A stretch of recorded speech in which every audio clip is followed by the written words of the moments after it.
My name is Joanna Mishtal. I'm a medical anthropologist and assistant professor of anthropology at the University of Central Florida.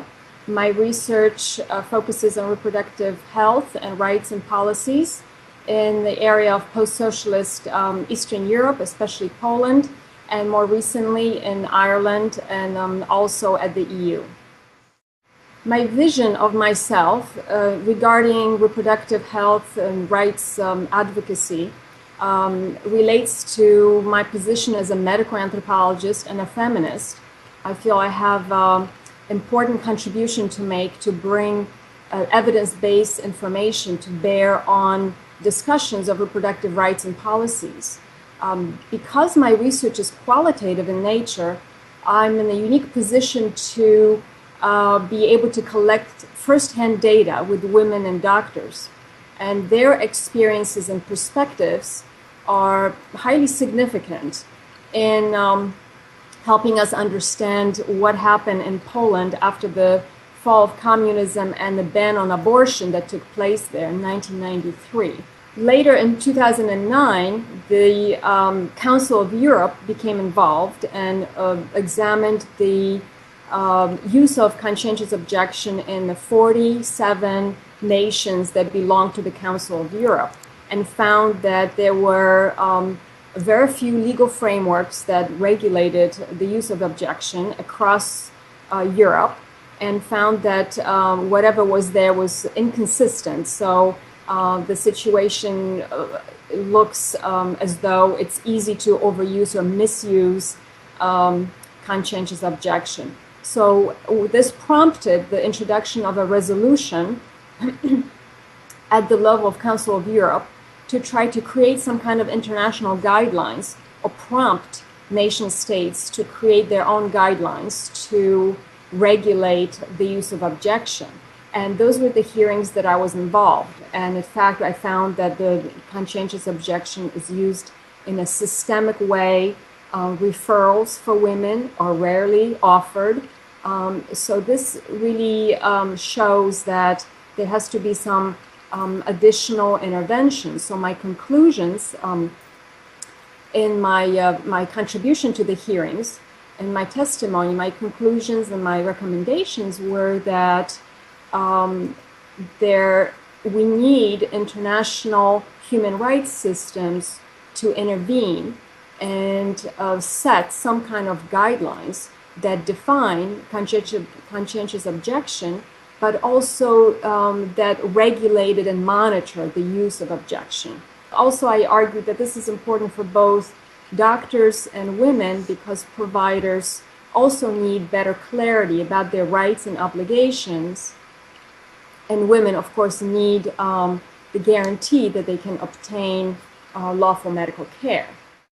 In my role as an expert witness, I found difficulties dealing with the opposition in particular, but no other difficulties outside of that. The strategy of the opposition has been to call for more data, to discount the data at hand, and also to call for additional experts.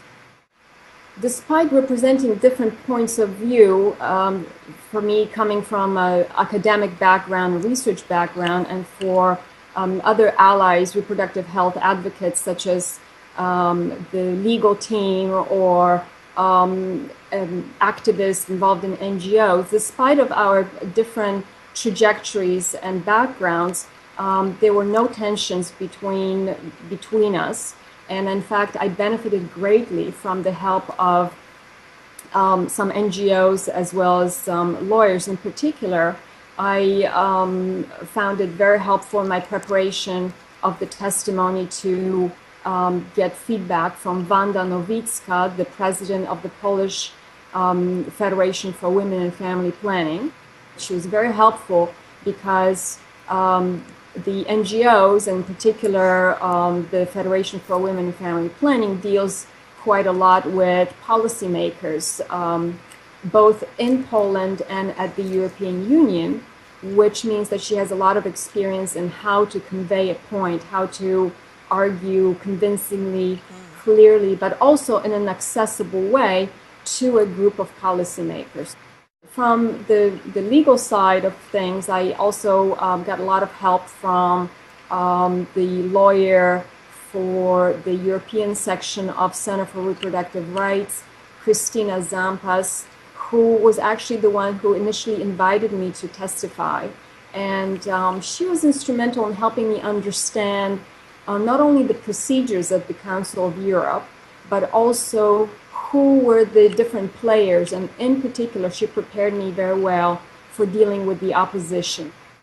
In addition to my background in anthropology, it's been very important for me to have the postdoctoral fellowship at Columbia University Mailman School of Public Health to help me incorporate public health perspectives into not only my own work, but also in helping my activist and advocacy efforts, using public health perspectives that are very strong in the area of what is evidence-based information and how it can be conveyed in a broader setting, such as around policy making, has been very important in my ability to craft the kind of presentations that are effective outside of the academic setting.